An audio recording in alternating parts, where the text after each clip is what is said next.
آگے دیکھتے ہیں جی، آیت نمبر 65 شروع ہو رہی ہے۔ اعوذ باللہ من الشیطان الرجیم، بسم اللہ الرحمن الرحیم۔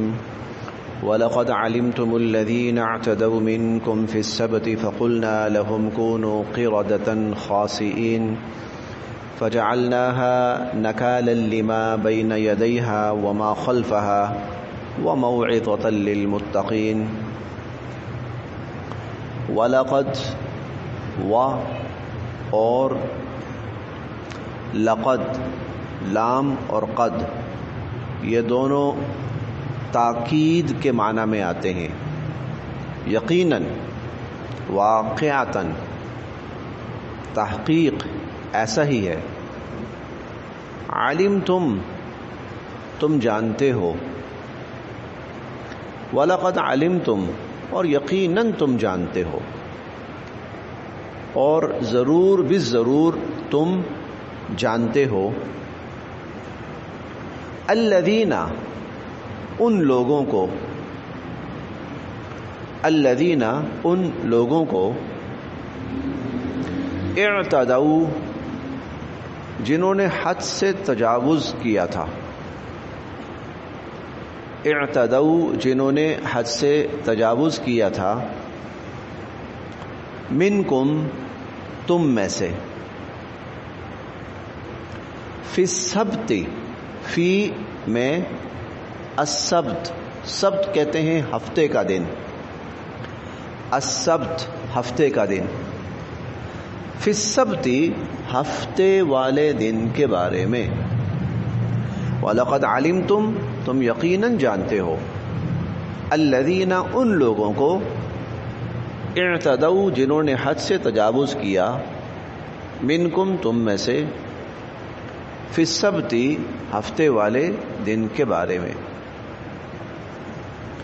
فقلنا، تو ہم نے کہا، فقلنا، تو ہم نے کہا، لہم، ان سے،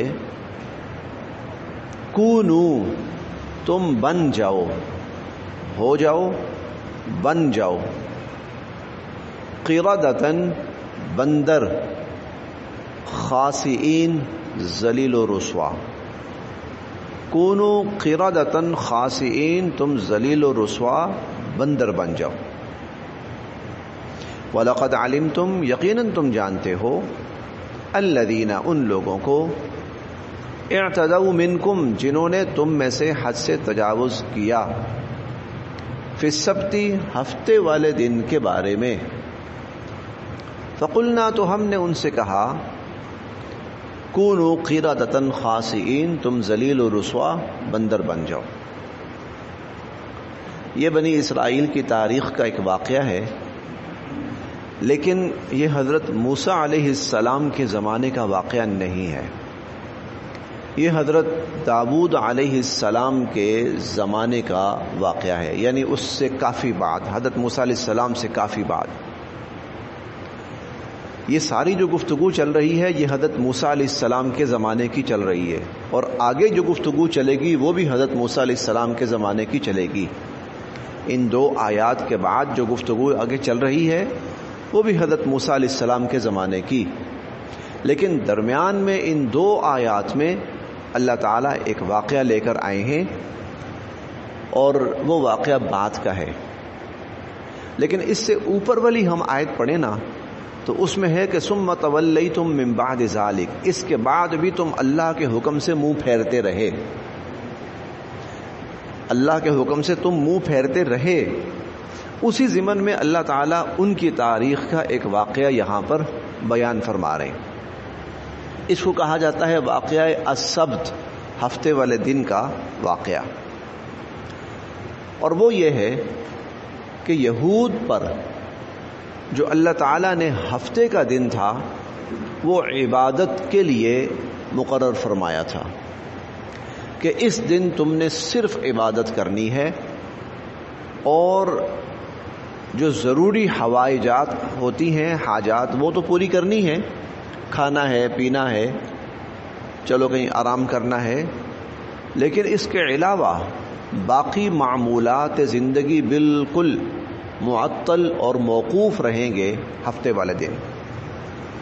چنانچہ ہفتے والے دن کسی قسم کا کاروبار کرنا، ہفتے والے دن کسی قسم کا لین دین کرنا، ہفتے والے دن اور اس قسم کے معاملات، کوئی ان کے قومی تہوار وغیرہ، وہ سب بند ہوتے تھے، صرف اور صرف عبادت۔ بڑا عرصہ یہ لوگ اس پر کاربند بھی رہے۔ تو ایک بستی تھی، وہ تھی ماہی گیروں کی۔ ماہی گیر یعنی مچھلیاں پکڑنے والے،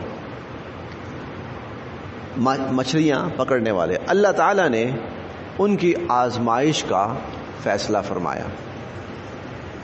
آزمائش یہ 6 دن شکار الاؤ تھا، مچھلی کا شکار کر سکتے ہو 6 دن کرو۔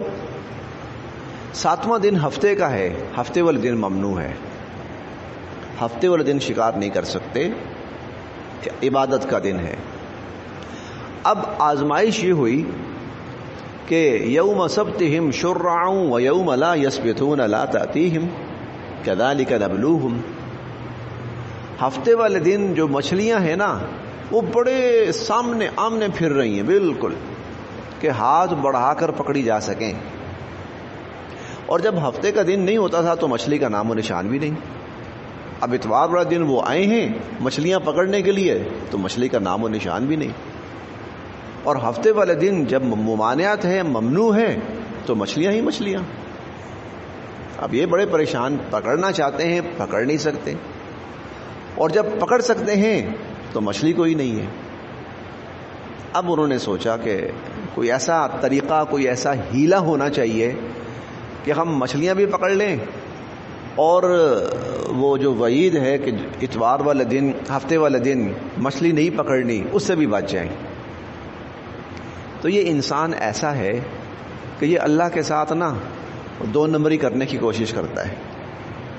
ہاں، یہ انسان اللہ کے ساتھ کہیں نہ کہیں 2 نمبری کرنے کی کوشش کرتا ہے۔ معذرت کے ساتھ تھوڑا سا لفظ ذرا ہے، لیکن انسان کی فطرت ہے ایسی، انسان کا ایسا مزاج ہے کہ وہ اپنے فائدے کے لیے چور راستے، ہیلے بہانے کہیں نہ کہیں سے ڈھونڈتا ہے۔ یہ کیا کرتے؟ جمعے والے دن جانے سے پہلے جہاں جہاں مچھلیوں کے آنے کا زیادہ امکان ہوتا تھا نا، تو قریب گڑھے کھود دیتے تھے بڑے بڑے۔ اب ہوا یہ کہ مچھلیاں اوپر آئیں، آتے آتے اس گڑھے میں گر گئیں۔ اب گڑھے میں پانی بھی ہے، مچھلیاں بھی آ گئیں۔ اب گڑھے سے نکل کر مچھلی نہیں جا سکتی، وہ گڑھے کے اندر پھنس گئیں آ کر، پانی ہے، مریں گی بھی نہیں۔ اتوار والے دن آتے تو ہر طرف مچھلیاں ان گڑھوں کے اندر پھنسی ہوئی ہوتی، ان کو نکالتے، بیچتے۔ اس وقت کے جو نبی تھے انہوں نے منع فرمایا کہ اللہ تعالیٰ تو دیکھنا ہی یہ چاہتے ہیں کہ تم آنکھیں بن کے اللہ کے حکم پہ عمل کرتے ہو یا کوئی چور راستہ تلاش کرتے ہو، تو ایسا نہ کرو، ایسا نہ کرو۔ وہ لوگ نہیں باز آئے، حتیٰ کہ کچھ عرصہ گزرا تو انہوں نے یہ تکلف بھی چھوڑ دیا، جو چیز منع تھی اس کی کھلم کھلا خلاف ورزی بھی شروع کر دی۔ اب ان میں ایک بڑا طبقہ ایسا تھا ایمان والوں کا جو ان کو روکتے تھے کہ بھائی ایسا نہ کرو، ایسا نہ کرو، ورنہ ایسا نہ ہو کہ اللہ کا عذاب آئے تم پر۔ پہلے بھی ہم پر عذاب آتے رہے ہیں، لیکن وہ لوگ اپنے اس معاملے میں اتنے بحث ہو چکے تھے کہ انہوں نے کسی قسم کی بات کو نہیں مانا۔ 9ویں پارے میں سورہ اعراف کے اندر بڑی تفصیل سے ہم پڑھیں گے۔ وَإِذْ قَالَتْ طَائِفَةٌ مِّنْهُمْ لِمَ تَعِظُونَ قَوْمًا اللَّهُ مُهْلِكُهُمْ أَوْ مُعَذِّبُهُمْ عَذَابًا شَدِيدًا قَالُوا مَعْذِرَةً إِلَىٰ رَبِّكُمْ وَلَعَلَّهُمْ يَتَّقُونَ۔ ایک تیسرا طبقہ بھی تھا، نیوٹرل لوگ، وہ کہتے تھے یار کرنے تو ان کو، تمہیں کیا ہے، وہ جانے، ان کا نفع نقصان جانے، ان کا خدا جانے، ان کا عذاب سزا جانے، تم کیوں روکتے ہو ان کو؟ اللہ نے عذاب دینا ہوگا تو دے دیں گے، نہیں دینا ہوگا تو چھوڑ دیں گے۔ تو وہ جو روکنے والے تھے وہ کہتے تھے معذرتن الی ربکم، ایک بات تو یہ ہے کل اللہ کے سامنے ہم نے عذر بھی پیش کرنا ہے۔ اللہ اگر ہم سے پوچھیں اور پوچھیں گے کہ تمہارے سامنے جرم ہوا، برائی ہوئی، گناہ ہوا، روکا کیوں نہیں، اللہ ہم سے پوچھیں گے تو کم از کم ہم اللہ کے سامنے اپنا عذر پیش کر سکیں کہ یا اللہ ہم نے روکا۔ اور وَلَعَلَّهُمْ يَتَّقُونَ، دوسری بات یہ ہے ہو سکتا ہے ان کو بات سمجھ آ جائے اور یہ باز آ جائیں۔ لیکن وہ باز نہیں آئے.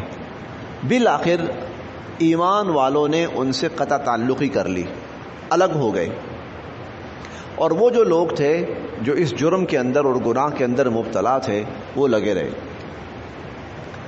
پھر جب اللہ تعالیٰ کا عذاب آیا تو عذاب یہ آیا کہ اللہ پاک نے اس جرم کے اندر جو مبتلا لوگ تھے ان کو بندروں اور خنزیروں کی شکل میں تبدیل کر دیا، بندروں اور خنزیروں کی شکل میں. لیکن اس میں جو سب سے اہم بات ہے وہ اللہ تعالیٰ فرماتے ہیں کہ انجینا الذین ینہون عن السوء، ہم نے ان لوگوں کو بچا لیا جو اس گناہ سے اور برائی سے ان کو روکتے تھے. وَأَخَذْنَا الَّذِينَ ظَلَمُوا بِعَذَابٍ بَئِيسٍ بِمَا كَانُوا يَفْسُقُونَ، اور نافرمانوں کو ہم نے بدترین عذاب کے اندر مبتلا کیا اور ان کو اس میں پکڑ لیا. تو یہ واقعہ، پورا واقعہ یہ ہے. تو اس واقعے کا ایک پہلو یہ بھی ہے کہ جہاں برائی ہو کوشش کرنی چاہیے حتی الامکان، جس حد تک ممکن ہو آدمی اس برائی کو روکنے میں اپنا کردار ادا کرے. اگر انسان برائی کو دیکھتے ہوئے نہ روکے، اس میں اپنا کردار ادا نہ کرے، اس کے خلاف طاقت سے روک سکتا ہے تو نہ روکے، زبان سے روک سکتا ہے تو نہ روکے، تو پھر اگر خدا نخواستہ عذاب آتا ہے تو اس میں سب سے بڑا خدشہ یہ ہے کہ وہ تو مریں گے ہی مریں گے، یہ جو لوگ نہیں روک رہے یہ بھی عذاب کے اندر مبتلا کیے جائیں گے. صحیح بخاری کی روایت ہے، صحیح بخاری کی مستند ترین، کہ اللہ رب العزت نے کسی بستی میں عذاب کا حکم فرمایا کہ جاؤ اور ان کو جا کے الٹ دو. تو غالباً جبرائیل امین یا کسی فرشتے نے اللہ تعالیٰ کے حضور عرض کی یا باری تعالیٰ اس میں ایک بندہ ایسا بھی ہے جس نے آنکھ جھپکنے کے برابر بھی آپ کی نافرمانی نہیں کی اور آپ کے احکام کی تعمیل سے غفلت نہیں برتی، اس کے بارے میں کیا حکم ہے؟ اللہ نے فرمایا اس کو بھی اس عذاب میں مبتلا کرو. کیوں؟ وہ اپنے قرب و جوار کے اندر دیکھ رہا ہے کہ عبادت کی برائیاں ہو رہی ہیں، گناہ ہو رہے ہیں، جرائم ہو رہے ہیں، لیکن اسے کوئی پرواہ نہیں، اسے اس چیز کا کوئی احساس نہیں ہے کہ برائی ہو رہی تو میں روکنے کی کوشش کروں، میں ان لوگوں کو اس سے ہٹانے کی کوشش کروں. وہ اپنی عبادت میں مگن ہے. اگر وہ روکتا تو عین ممکن ہے کہ اس کے روکنے کی وجہ سے لوگ باز آ جاتے اور آج عذاب نہ آتا. تو روکنے کے اندر عذاب کے آنے میں بڑا کردار اس شخص کا. اس کو بھی تو انجینا الذین ینہون عن السوء، جو اس برائی سے روکنے والے تھے اللہ تعالیٰ فرماتے ہیں ہم نے ان کو نجات دی، ان کو ہم نے بچا لیا. اور جو اس برائی اور جرم کے اندر مبتلا تھے ان کو ہم نے اس کے اندر عذاب کے اندر پکڑ لیا اور گرفتار کر لیا. یہ ہے واقعہ. وَلَقَدْ عَلِمْتُمْ، اے یہود جس تم اسلام کی مخالفت کر رہے ہو، اپنے آپ کو صحیح قرار دے رہے ہو، اپنا ایک عجیب قسم کا تم نے لوگوں کے اندر مذہبی تشخص بنا کے رکھا ہوا ہے، ذرا یہ بتاؤ نا کہ تمہارے باپ دادا بندروں اور خنزیروں کی شکلوں میں تبدیل ہوئے تھے. وَلَقَدْ عَلِمْتُمْ، اور تم جانتے ہو الذین، ان کو اعتدوا منکم، جنہوں نے حد سے تجاوز کیا تھا تم میں سے، فی السبت، ہفتے والے دن کے بارے میں. اب اسی طرح سے ملتا جلتا قریب ایک حکم ہمارے لیے بھی ہے، اور اللہ تعالیٰ نے قرآن کریم میں اس کا حکم بھی نازل فرمایا، اور وہ حکم یہ ہے اذا نودی للصلاة من یوم الجمعہ فاسعوا الى ذکر اللہ وذروا البیع، جب نماز جمعہ کے لیے بلایا جائے، اذا نودی للصلاة من یوم، جمعہ کے دن نماز جمعہ کے لیے بلایا جائے، فاسعوا الى ذکر اللہ، تو اب اللہ کے ذکر کی طرف، نماز کی طرف دوڑو، بھاگو، اور وذروا البیع، اور خرید و فروخت چھوڑ دو.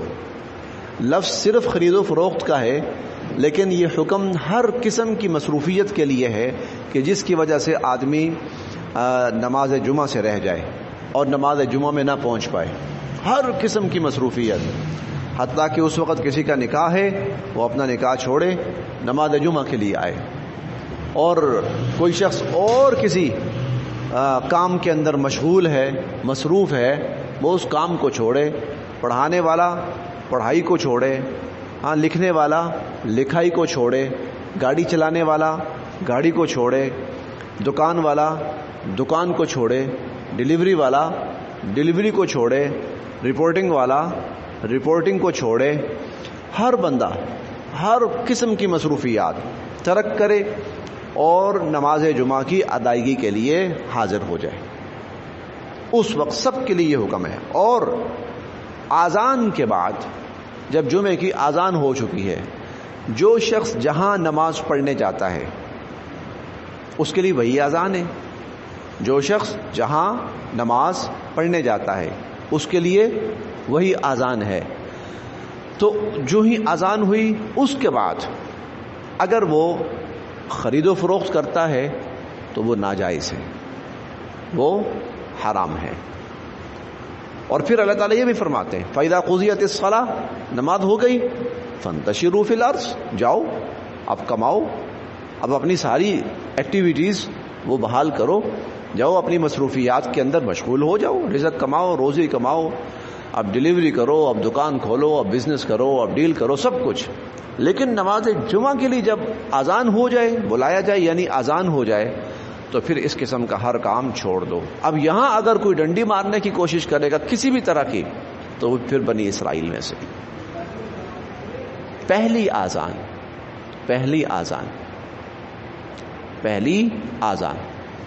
پہلی اذان سے گھنٹہ ڈیڑھ ہوتا ہے بمشکل، بس یہ جی نہیں۔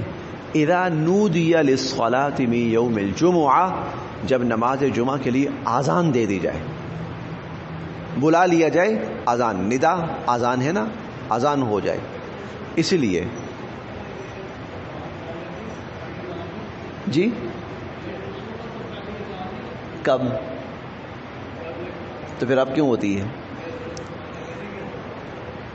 ساری امت نے اپنایا، اب یہ بات شروع ہو جائے گی تو لمبی چلی جائے گی۔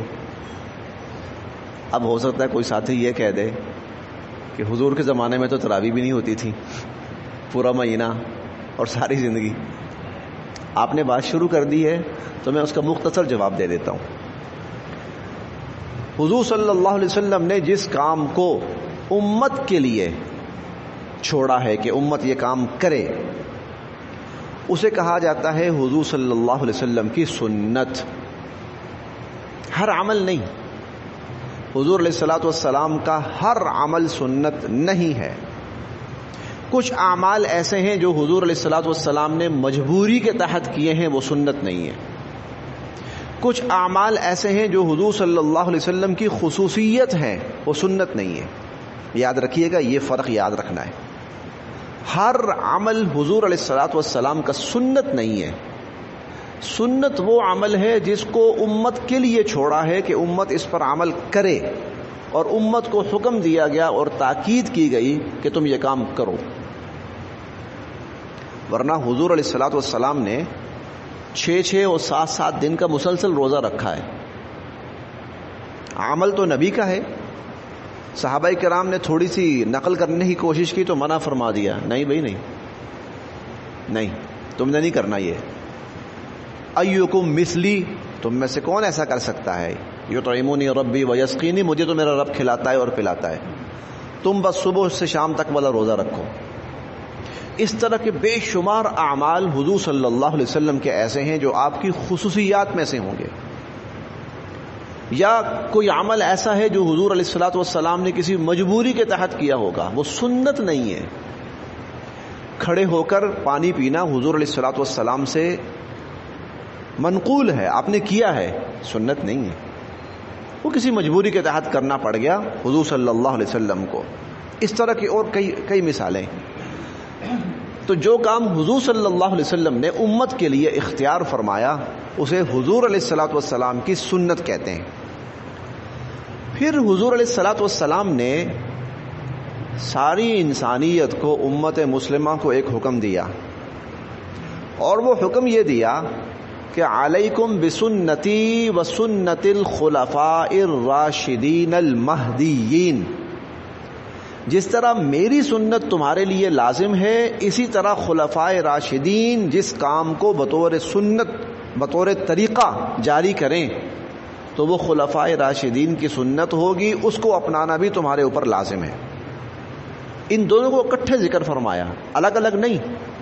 پھر آگے فرمایا تمسکوا بہا، ان کو مضبوطی سے تھامنا، وعضوا علیہا بالنواجذ، اور جبڑوں کے ساتھ اس کو مضبوطی کے ساتھ تھام لینا اور پکڑ لینا۔ میری سنت بھی وسنت الخلفاء الراشدین المہدیین، اور خلفاء راشدین جو سنت جس کام کو امت کے درمیان جاری فرمائیں گے اس کو بھی۔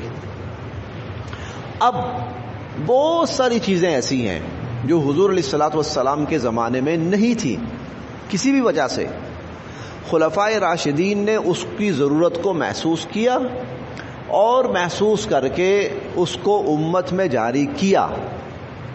اب یہ خلفائے راشدین جو ہیں یہ مہدیین ہیں، اللہ کی طرف سے ان کو ہدایت پر قائم رکھا گیا ہے۔ انہوں نے جو چیز بطور سنت کے امت میں جاری کی اس کا مرتبہ ویسا ہی ہے جیسے حضور صلی اللہ علیہ وسلم کی سنت کا ہے۔ پوری دنیا رمضان المبارک کے مہینے میں پورا مہینہ اور ہمیشہ نماز تراویح پڑھتی ہے جماعت کے ساتھ، چاہے حرم شریف ہے، حرم مکی ہے، حرم مدنی ہے، بیت المقدس ہے، مسجد قباء ہے، چاہے پوری دنیا کی مساجد، پوری زندگی ہر سال پورا مہینہ نماز تراویح چلتی ہے، باجماعت چلتی ہے۔ حضور صلی اللہ علیہ وسلم نے اپنی زندگی میں صرف ایک سال 3 سے 4 دن نماز تراویح پڑھائی بس۔ اس کے بعد فرمایا کہ بھائی اگر میں نے جاری رکھی تو خدشہ ہے فرض نہ ہو جائے، اور تمہارے لیے بڑی مشکل ہو جائے گی فرض ہو گئی تو، اس لیے بس جہاں جہاں ممکن ہے پڑھتے رہو، اپنے اپنے گھروں میں، مسجد میں، جہاں پڑھتے رہو۔ پورا مہینہ اور ہر سال حضور علیہ الصلوۃ والسلام کی سنت نہیں ہے، لیکن ساری امت نے اپنایا ہے۔ کیوں اپنایا ہے؟ حضرت عمر فاروق رضی اللہ عنہ نے اپنے زمانے میں صحابہ کرام کے اجتماعی مشورے سے اور فقہائے امت کے اجتماعی مشورے سے اس عمل کو جاری فرمایا۔ بنیاد کیا ہے؟ کہ میری سنت کو اور خلفائے راشدین کی سنت کو اختیار کرنا۔ اب آتے ہیں آپ کے سوال کی طرف کہ حضور صلی اللہ علیہ وسلم کے زمانے میں تو ایک اذان ہوتی تھی، ایسا ہی تھا،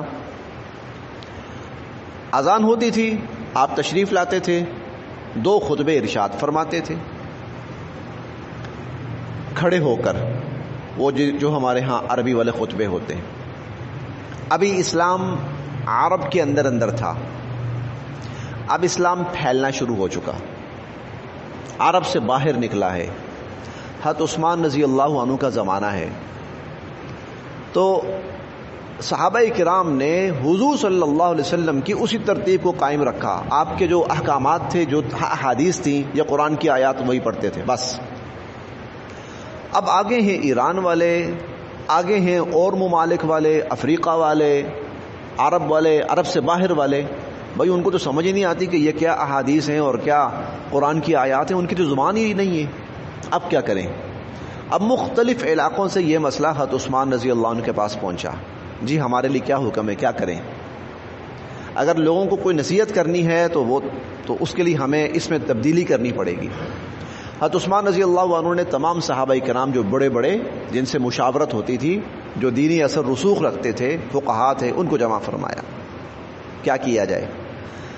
تو اس میٹنگ کے اندر فقہائے کرام، صحابہ کرام نے باہمی مشاورت سے یہ طے کیا کہ وہ حضور علیہ الصلوۃ والسلام کا جو عمل ہے وہ جوں کا توں جاری رہنا چاہیے، اس کو نہیں بدلنا، تاکہ امت اس کی برکات سے ہمیشہ مستفید ہوتی رہے۔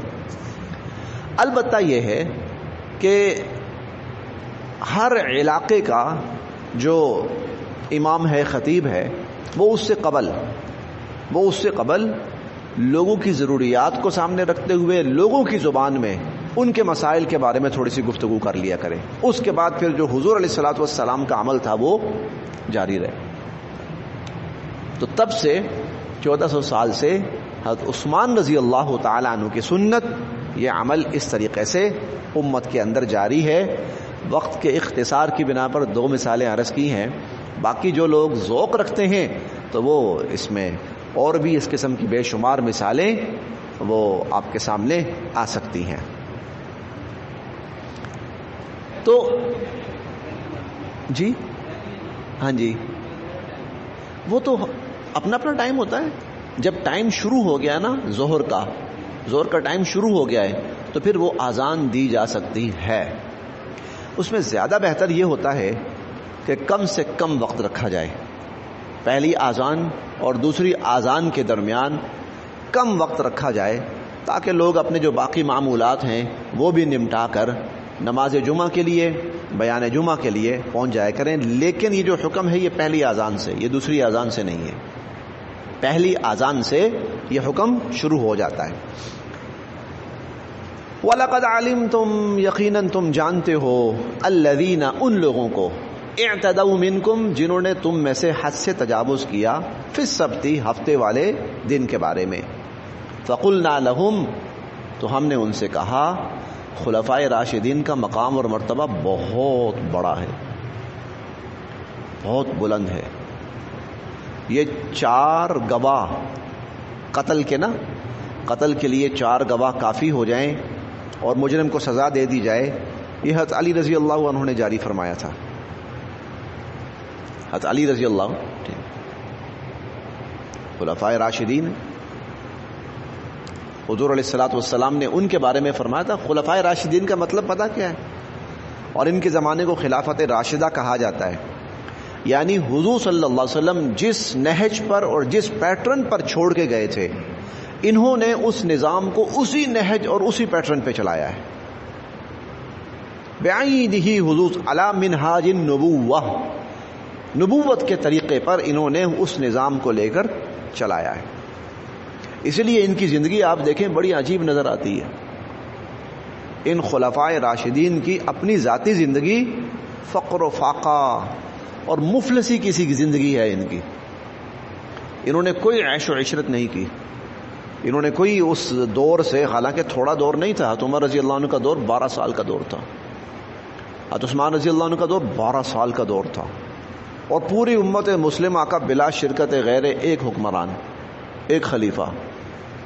لیکن ان کی زندگی دیکھیں، میں اس کی آپ جھلک دیکھیں۔ حضرت عمر رضی اللہ عنہ کے بارے میں کہا جاتا ہے کہ آخری ایام میں مناسب خوراک نہ مل سکنے کی وجہ سے اور کام کاج کی زیادتی کی وجہ سے ان کے چہرے کی کھال ڈھلک گئی تھی، ان کے چہرے کی کھال ڈھلک گئی تھی، کندھے گر گئے تھے، مشقت بے انتہا، محنت بے انتہا، فکر بے انتہا۔ اور حضرت عمر رضی اللہ عنہ سوتے نہیں تھے رات کو، حضرت عمر رضی اللہ عنہ رات کو سوتے نہیں تھے۔ ان کا یہ ہوتا تھا جب بہت تھک گئے اور نیند غالب آنے لگی تو دیوار کے ساتھ ٹیک لگا کر یا کسی درخت کے تنے کے ساتھ ٹیک لگا کر یا ویسے ہی زمین پر ہاتھ نیچے رکھ کر 5, 10, 15 منٹ کے لیے لیٹ گئے۔ 5, 10, 15 منٹ کے لیے روم کا سفیر آیا ملنے کے لیے، پوچھا بھائی تمہارے خلیفہ کہاں ہیں؟ تھک کے نا چلتے چلتے تھک گئے تھے تو درخت کے نیچے نا لیٹ گئے، یوں نیچے نا اینٹ رکھی۔ روم کا سفیر آیا، لوگوں سے پوچھا بھائی آپ لوگوں کے وہ حکمران کہاں ہیں، بادشاہ کہاں ہیں؟ ادھر ہوں گے۔ پریشان ہو گیا، بھائی ادھر ہوں گے کیا مطلب؟ ایک بندے نے کہا او درخت کے نیچے سویا ہوا ہے، درخت کے نیچے۔ یہ کیا؟ یہ ان لوگوں کی زندگی، یہ 100% علی منہاج النبوہ، حضور صلی اللہ علیہ وسلم کے پیٹرن پر۔ اور حضرت علی رضی اللہ تعالیٰ عنہ کا بڑا معروف واقعہ میں نے کئی دفعہ بیان کیا ہے۔ حضرت حسن رضی اللہ عنہ کا دسترخوان بڑا وسیع تھا، لوگ آ رہے ہیں کھا رہے ہیں، آ رہے ہیں کھا رہے ہیں، آ رہے ہیں کھا رہے ہیں۔ ایک شخص نا کھانا کھانے کے بعد سمیٹ کر لے جانے لگا۔ حضرت حسن نے پوچھا بھائی کیا بات ہے، کہاں لے کے جا رہے ہو، کس کو دینا ہے؟ کہنے لگا جی میں نے کوفہ کی مسجد میں نا ایک آدمی کو دیکھا ہے، تو وہ بیچارے بزرگ سے ہیں، وہ لاغر سے، کمزور سے،